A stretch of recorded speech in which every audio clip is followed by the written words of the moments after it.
ഇപ്പോൾ നിലവിലെ സാഹചര്യത്തിൽ എങ്ങനെയാണ് കോൺഗ്രസ് ഇതിനെയൊക്കെയും നേരിടുന്നത്? തീർച്ചയായും അസാധാരണ പ്രതിസന്ധിയാണ് നിലവിൽ കോൺഗ്രസിൽ നിലനിൽക്കുന്നത് എന്ന കാര്യത്തിലും സംശയം ഒന്നുമില്ല. ബിനിൽ ലീല സാബു കൂടി നമുക്കൊപ്പം ചേരുന്നുണ്ട്. ബിനിൽ, ദിവസങ്ങൾ നീണ്ട ചർച്ചയാണ് സീറ്റ് നിഷേധം, എംപിമാരുടെ സീറ്റ് നിഷേധം, സ്ഫോടനാത്മകമായ സാഹചര്യം. പക്ഷേ KCയെ അനുനയിപ്പിക്കാൻ ആദ്യം കഴിഞ്ഞിരുന്നുവെങ്കിലും നിലവിലെ സാഹചര്യം അങ്ങനെയല്ല. എൽദോസ് കുന്നപ്പള്ളി സ്വതന്ത്രനാകുമെന്ന് അറിയുന്നുണ്ട്. വിമതരായ എൽദോസ് എവിടെ മത്സരിക്കുമെന്ന കാര്യം നിർണായകമായി നിൽക്കുന്നു.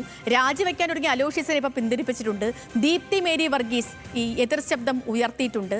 എന്താണ് ശരിക്കും കോൺഗ്രസിൽ സംഭവിച്ചുകൊണ്ടിരിക്കുന്നത് ബിനിൽ? ഇതൊക്കെ എങ്ങനെയാകും ഈ ഘട്ടത്തിൽ മറികടക്കാൻ കോൺഗ്രസിന് കഴിയുക? ഈ കഴിഞ്ഞ ദിവസങ്ങളിലൊക്കെ പ്രതിപക്ഷ നേതാവ് മാധ്യമങ്ങളെ കണ്ടപ്പോൾ പറഞ്ഞ ഒരു കാര്യമുണ്ട്. കോൺഗ്രസിൽ എല്ലാ കാലത്തും ഇങ്ങനെയാണ്, ദിവസങ്ങൾ നീണ്ട ചർച്ചകൾ ഉണ്ടാകാറുണ്ട്, അങ്ങനെയാണ് സ്ഥാനാർത്ഥികളെ പ്രഖ്യാപിക്കുന്നത്. ഇപ്രാവശ്യം കുറച്ച് നേരത്തെയായി എന്നാണ് അദ്ദേഹം പറയുന്ന ഒരു കാര്യം. എന്തായാലും പക്ഷേ കാര്യങ്ങൾ അങ്ങനെയല്ല. പ്രത്യേകിച്ച് 10 വർഷമായി അധികാരത്തിലില്ലാത്ത ഒരു പാർട്ടിയാണ്, മുന്നണിയാണ്. അതുകൊണ്ട് തന്നെ ജീവൻ മരണ പോരാട്ടമാണ്. എങ്ങനെയെങ്കിലും ജയിച്ചേ മതിയാകൂ എന്നാണ്, അത് അങ്ങനെ ഒരു നിലപാടിലാണ്, അല്ലെങ്കിൽ അങ്ങനെ ഒരു ആവശ്യമാണ് UDF-ന് ഉള്ളത്. പക്ഷേ ആ സമയത്ത് പോലും വലിയ തർക്കമാണ് ഈ കോൺഗ്രസിനുള്ളിൽ നടക്കുന്നത്. നിലവിൽ നമുക്കറിയാം 55 സീറ്റിൽ മാത്രമാണ് സ്ഥാനാർത്ഥികളെ പ്രഖ്യാപിച്ചിട്ടുള്ളത്. 40 സ്ഥാനാർത്ഥികളെ ഇനിയും പ്രഖ്യാപിക്കാനുണ്ട്.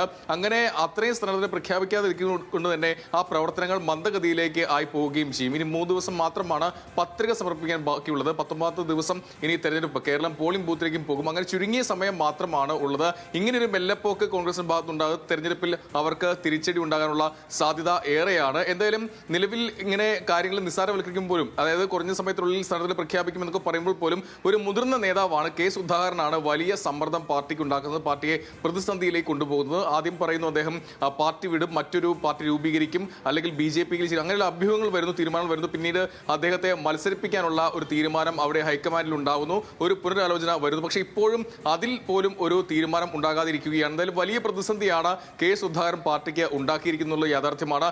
മറ്റൊന്ന്, പ്രധാനപ്പെട്ട ഒന്ന്, അദ്ദേഹം മത്സരിച്ചാൽ, അതായത് K. സുധാകരന് അവസരം നൽകിയാൽ അവസരം വേണമെന്നാണ് അടൂർ പ്രകാശിന്റെയും ആവശ്യം. തുടക്കം മുതൽ ആദ്യം K. സുധാകരൻ മത്സരിക്കണമെന്ന് പറഞ്ഞപ്പോൾ അതേ സമയത്ത് തന്നെ മത്സരിക്കണം, MP ആയിട്ടുണ്ടെങ്കിൽ പോലും മത്സരിക്കണം എന്ന് ആഗ്രഹം പ്രകടിപ്പിച്ചയാളാണ്. ഇന്നിപ്പോൾ ഒരു തീരുമാനം ഉണ്ടാകില്ലെന്ന് കരുതി അദ്ദേഹം ഒരു Facebook പോസ്റ്റ് ഇട്ടു. ആ പോസ്റ്റ് നേതൃത്വത്തെ വിമർശിക്കുന്നുണ്ട്. അതോടൊപ്പം തന്നെ ഈ തെരഞ്ഞെടുപ്പിൽ സജീവമായി പ്രവർത്തനത്തിൽ ഉണ്ടാകുമെന്ന് അദ്ദേഹം ആ പോസ്റ്റിൽ പറയുന്നുണ്ട്. പക്ഷേ K. സുധാകരന് സീറ്റ് ലഭിക്കും എന്ന ഒരു സൂചന വന്നതിന് പിന്നാലെ അദ്ദേഹം ആ Facebook പോസ്റ്റ് പിൻവലിച്ചു. തനിക്കും സീറ്റ് വേണം എന്ന നിലപാടിലാണ് ഇപ്പോഴും അടൂർ പ്രകാശ് ഉള്ളത്.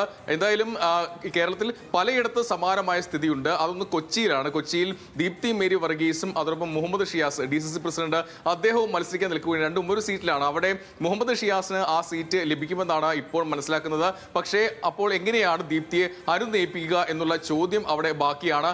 മറ്റൊന്ന്, KSUവിന്റെ സംസ്ഥാന പ്രസിഡന്റ് അലോഷ്യസ് സേവ്യർ, അദ്ദേഹത്തിന് 2 സീറ്റുകൾ പറഞ്ഞിരുന്നു. ഒന്ന് പൂഞ്ഞാറും ഇടുക്കിയുമാണ്. 2 സീറ്റ് ലഭിക്കില്ല എന്ന് ഏകദേശം അവസാന നിമിഷത്തിൽ അറിഞ്ഞു. പിന്നാലെ അദ്ദേഹം രാജി ഭീഷണി മുഴക്കുകയും രാജി സമർപ്പിക്കുകയും ചെയ്തു. ആ സമയത്താണ് KC വേണുഗോപാൽ അദ്ദേഹത്തെ വിളിക്കുന്നതും ഒരു സീറ്റ് നൽകാം എന്ന ഉറപ്പ് നൽകുകയും ചെയ്യുന്നത്. പൂഞ്ചാറായിരിക്കും മിക്കവാറും നൽകുക. എന്തായാലും അലോഷ്യസിനെ അങ്ങനെ മയപ്പെടുത്താൻ സാധിച്ചു. പക്ഷേ തീർച്ചയായും ബിനിൽ പറഞ്ഞതുപോലെ തന്നെ അസാധാരണമായ സാഹചര്യമാണ്, പലയിടത്തും പൊട്ടിത്തെറി നിലനിൽക്കുന്നുണ്ട്. ഇപ്പം ഈ നമ്മുടെ ബിനിൽ പറഞ്ഞതിന്റെ തുടർച്ചയെന്നോണമാണ്. കാരണം MPമാരിൽ സുധാകരനെ പോലെ തന്നെ മത്സരിക്കണമെന്നൊരു ആവശ്യം മുന്നോട്ട് വെച്ച മറ്റൊരാൾ അടൂർ പ്രകാശായല്ലോ. KCക്ക് ഇളവ് നൽകിയാൽ തനിക്കും ഇളവ് വേണം എന്നൊരു നിലപാട് അടൂർ പ്രകാശിനുണ്ടായിരുന്നു. അദ്ദേഹം MP ആയിരുന്നപ്പോൾ തന്നെ മത്സരാഗ്രഹം പ്രകടിപ്പിച്ച ഒരാൾ കൂടിയാണ്. അപ്പോൾ നിലവിലെ സാഹചര്യം, നേരത്തെ ഒരു Facebook പോസ്റ്റ് ഒക്കെ ഇട്ടിരുന്നു,